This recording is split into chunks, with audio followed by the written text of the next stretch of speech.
Hello dears, good morning. പുതിയ വിശേഷങ്ങൾക്കായി എല്ലാ കൂട്ടുകാർക്കും സ്വാഗതം. എല്ലാവരും സേഫായിട്ടും സുരക്ഷിതമായിട്ടും ഇരിക്കുന്നു എന്ന് വിശ്വസിക്കുന്നു. നമുക്ക് അടുത്ത വിശേഷങ്ങൾ എന്തൊക്കെയാണെന്ന് നോക്കിയാലോ. എസ്താപ്പൻ ചേട്ടൻ്റെ വീട്ടിൽ വരുന്ന കെവിനാണെങ്കിൽ എന്തൊക്കെ പ്രതീക്ഷിച്ചിട്ടാണ് വരുന്നത്. അവിടെ വരുന്ന സമയത്ത് തന്നെ അവിടെ നന്ദനുണ്ടോ ഋഷിയുണ്ടോ എന്നുള്ള ആ ഒരു ചോദ്യം അയാളുടെ മനസ്സിലുണ്ട്. അതുകൊണ്ട് തന്നെ അരുന്ധതി പറഞ്ഞതിന് പ്രകാരം ഋഷിയെ നോക്കാൻ തന്നെ അവിടെ നിൽക്കുന്നുമുണ്ട്. പക്ഷേ ഇവനാണെങ്കിൽ യഥാർത്ഥത്തിൽ ആരാണെന്നുള്ളത് നേരത്തെ തന്നെ എസ്താപ്പൻ ചേട്ടനും അമ്മച്ചിയും മനസ്സിലാക്കിയ സ്ഥിതിക്ക് അവരുടേതായിട്ടുള്ള ഒരു വിരുന്നുണ്ടായിരുന്നു. നന്നായിട്ട് തന്നെ തല്ലിയാണ്.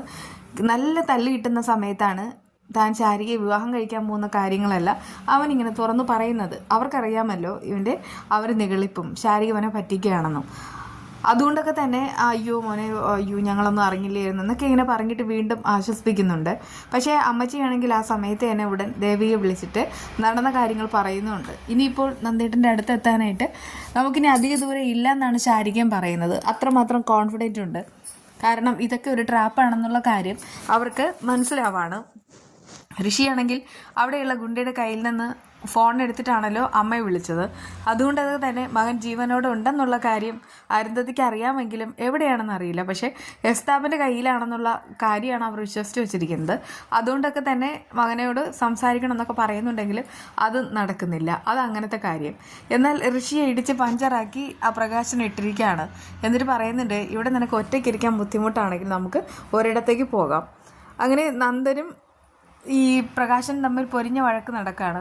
യഥാർത്ഥത്തിൽ പ്രകാശൻ്റെ മനസ്സിലിപ്പോൾ എന്താണെന്ന് നന്ദന് മനസ്സിലാവുന്നുണ്ട്. ഇവനൊരു ഫ്രോഡാണ്. സത്യം പറഞ്ഞാൽ ഇവൻ എല്ലാവരെയും പറ്റിക്കുകയാണെന്നുള്ള കാര്യവും മനസ്സിലാവുന്നു.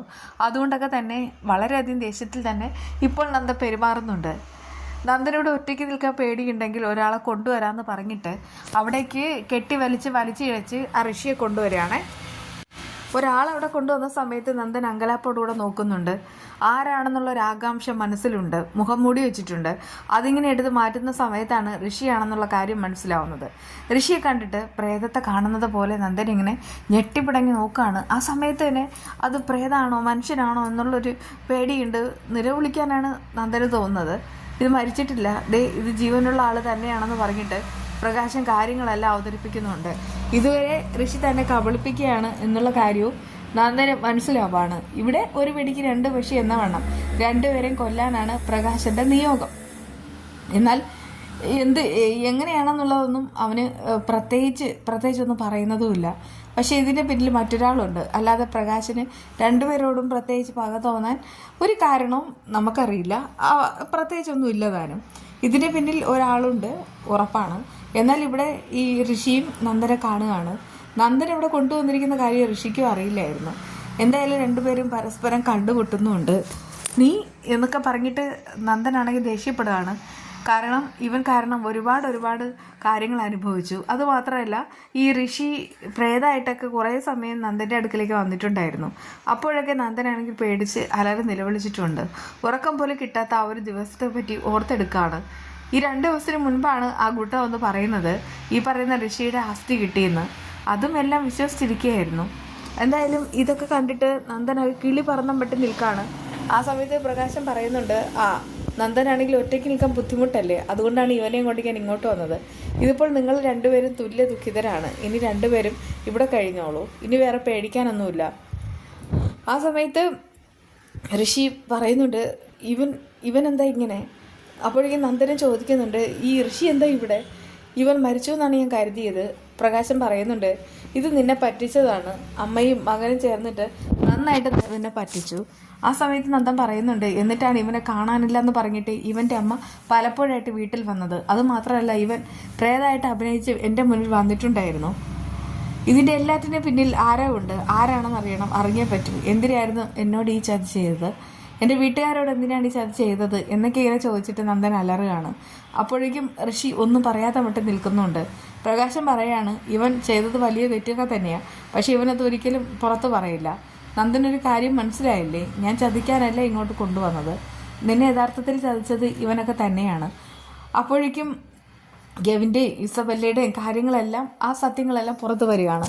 അവരും കൂടെ ചേർന്നിട്ടാണ് ഇങ്ങനെ ഒരു ചതി ചെയ്തത്. എന്തായാലും കെവിൻ തന്നെ ചതിച്ചതാണെന്ന് നന്ദന് മനസ്സിലാവുന്ന ആ ഒരു മുഹൂർത്തം, അതായത് കെവിനാണ് പറഞ്ഞത് ഈ ഋഷിയെ കുഴിച്ചിട്ടു എന്ന്. കുഴിച്ചിട്ടു എന്ന് വരെ കള്ളത്തരം പറഞ്ഞു. എന്നാൽ അതൊന്നുമല്ല സത്യം. ഋഷിത അടിപൊളിയായിട്ടിരിക്കുന്നു. നന്ദനേക്കാൾ ആരോഗ്യത്തിലും മെച്ചത്തിലും തന്നെയാണ് ഇരിക്കുന്നത്. അതിലൂടെ തന്നെ കൂട്ടുകാരൻ്റെ ആ ഒരു ജാതി മനസ്സിലാവാണ്. ഇതുവരെ തന്നെ ഉപയോഗിക്കുകയായിരുന്നു, അതും ആ കെവിനും ഇസബെല്ലയും ചേർന്നിട്ട്. എന്തായാലും ആ സമയത്ത് നന്ദന് ഭയങ്കരമായിട്ട് സങ്കടം വരികയാണ്. കാരണം കുറേ ദിവസം ദേവികയുമായിട്ടുള്ള ആ ഒരു ജീവിതം ഓർക്കുമ്പോൾ തന്നെ ഭയങ്കര സങ്കടം. ദേവിക ഒരുപാട് വിഷമിപ്പിച്ചിട്ടുണ്ട്. അതിനെല്ലാം കാരണക്കാർ ഇസബെല്ലയും കെവിനും തന്നെയാണ്. തന്നെ ചതിച്ചത് കൂട്ടുകാരാണല്ലോ എന്ന് ഓർത്തിട്ട് നന്ദൻ കരയുന്നുണ്ട്. അപ്പോഴേക്കും നന്ദൻ ഇങ്ങനെ കരയുന്ന കണ്ടിട്ട് പ്രകാശിന് കാര്യങ്ങൾ മനസ്സിലാവുന്നുണ്ട്. എന്തൊക്കെയായാലും ശരി, ഇവിടെ തെറ്റ് ചെയ്തത് ഈ പറയുന്ന ഋഷിയും ഇവൻ്റെ അമ്മ അരുന്ധതിയും തന്നെയാണ്. ഞാൻ പറഞ്ഞില്ലേ, ഈ അരുന്ധതി ചതിക്കും, ഉറപ്പായിട്ട് ചതിക്കും. മീരയുടെ കൊലപാതകിയും അരുന്ധതിയാണ് എന്നുള്ള കാര്യമെല്ലാം പറയുമ്പോൾ ഋഷി പോലും ആകെ ഞെട്ടിത്തരിച്ച് നിൽക്കുന്നുമുണ്ട്. നന്ദൻ പറയുന്നുണ്ട്, എനിക്ക് വീട്ടിൽ പോകണം. ഇപ്പോൾ തന്നെ വളരെ ആദിയിലായിരിക്കും എൻ്റെ വീട്ടുകാർ കഴിയുന്നത്. അവരോട് കാര്യങ്ങൾ തുറന്നു പറയണം. പ്രകാശൻ എന്നെ സഹായിക്കണം. പ്രകാശൻ ഇവൻ എവിടെ നിന്നാണ് കിട്ടിയത്? അപ്പോഴേക്കും പ്രകാശ് പറയുന്നുണ്ട്, ഇവൻ ദുബായിലേക്ക് പോകാനിരുന്ന ആ ഒരു രാത്രിയാണ് ഞാനവനെ കൊണ്ടുപോകുന്നത്. അതായത് നന്ദനെ എസ്താപ്പൻ ചേട്ടൻ്റെ വീട്ടിൽ നിന്ന് കൊണ്ടുവരുന്ന ആ ഒരു ദിവസം തന്നെ ഋഷി ഞങ്ങളുടെ കസ്റ്റഡിയിലും ആവുന്നുണ്ട്.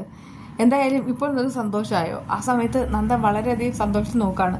എന്നിട്ട് പറയുന്നുണ്ട്, എന്തായാലും പ്രകാശൻ എനിക്ക് വിശ്വാസമായി.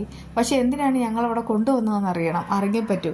അപ്പോഴേക്കും പ്രകാശൻ പറയുന്നത് എല്ലാം പറയാം, എല്ലാം ഒരു കളിയല്ലേ എന്ന് പറഞ്ഞിട്ട് ചിരിക്കുന്നുമുണ്ട്. ഇനിയാണ് പ്രകാശൻ്റെ യഥാർത്ഥ മുഖം പുറത്തു വരാനായിട്ട് പോകുന്നത്. നന്ദൻ കരുതുന്നത് ഋഷിയെ കണ്ടുപിടിച്ചതോടുകൂടെ പ്രകാശൻ ഒരു പാവമായിട്ട് മാറുന്നെന്ന. പക്ഷേ അങ്ങനെയൊന്നുമല്ല. യഥാർത്ഥത്തിലുള്ള പ്രകാശൻ്റെ സ്വഭാവം പുറത്തു വരാൻ പോകുന്നതേ ഉള്ളൂ. പ്രകാശൻ ഇവിടെ രണ്ടുപേരുടെയും വില്ലനായിട്ട് മാറുന്ന ആ ഒരു നിമിഷം നന്ദനാണെങ്കിൽ ഞെട്ടിത്തെറിച്ച് പകപ്പോടുകൂടെ ആ സത്യങ്ങൾ മനസ്സിലാക്കുന്നു. പക്ഷേ ഇവിടെ ഇനിയിപ്പോൾ ഋഷിയും നന്ദനും സകല പിണക്കങ്ങളും മറന്നിട്ട് രണ്ടുപേരും എല്ലാം തുറന്നു പറഞ്ഞ് പശ്ചാത്തപിച്ച് ഒരുമിച്ചാൽ രണ്ടുപേർക്കും ഇവിടെ നിന്ന് ഇവരെല്ലാം തള്ളിയിട്ടിട്ട് രക്ഷപ്പെടാനാവും. എന്തായാലും രക്ഷപ്പെടുകയും ചെയ്യും. അതാണ് വരാൻ പോകുന്ന മുഹൂർത്തം. ഇത് എളുപ്പത്തിൽ രാവിലെ ഒരു നാരങ്ങ അച്ചാർ ഉണ്ടാക്കിയതാണ്. ഭയങ്കരമായിട്ട് സേഫ്റ്റി ആയിട്ടൊന്നും എടുത്തിട്ടുമില്ല. 2 നാരങ്ങ എടുത്തു, അതിങ്ങനെ പതിയെ ചെറുതായിട്ട് കട്ട് ചെയ്ത് വെച്ചു. അതിനുശേഷം ഒരു പാൻ അടുപ്പത്ത് വെച്ചിട്ട് വെളിച്ചെണ്ണ ഒഴിച്ചു. വെളിച്ചെണ്ണ അല്ല കേട്ടോ, സൺഫ്ലവർ ഓയിൽ. സാധാരണ നല്ലെണ്ണയാണ് ഉപയോഗിക്കുന്നത്, എൻ്റെ കയ്യിലില്ല, അതുകൊണ്ട് ഞാൻ സൺഫ്ലവർ ഓയിലാണ് എടുത്തത്. എന്നിട്ട് കടുക് പൊട്ടിച്ചു, ഉലുവ പൊട്ടിച്ചു, മുളക് പൊടി, ഉപ്പ്, പിന്നെ ഒരല്പം ഒരു നുള്ളു മഞ്ഞൾപ്പൊടി, കായപ്പൊടി, ഇത് ഇത്രയും കൂടെ ഇട്ടിട്ട് വഴറ്റിയിട്ടുണ്ടായിരുന്നു. എന്നിട്ടാണ് ഇതിട്ടത്. പിന്നെ നാരങ്ങ ഇടുന്ന സമയത്ത് ഒരല്പം ശർക്കര ഇടാം. അതുപോലെ അത് കഴിഞ്ഞിട്ട് ഇത് തണുക്കാൻ നേരത്ത് ഒന്ന് വിനാഗിരി ഒഴിക്കാം. ഒരല്പം വിനാഗിരി ഒഴിച്ചാൽ മതി. എന്നിട്ട് ഇതെല്ലാം കൂടെ മിക്സ് ചെയ്തെടുത്താൽ മതി. അടിപൊളിയാണ്. വിശേഷങ്ങൾ ഇവിടെ തീരുന്നില്ല. മഴയും വെള്ളപ്പൊക്കമാണ്. എല്ലാവരും സേഫായിട്ടിരിക്കുക. വീണ്ടും കാണാം. ബൈ.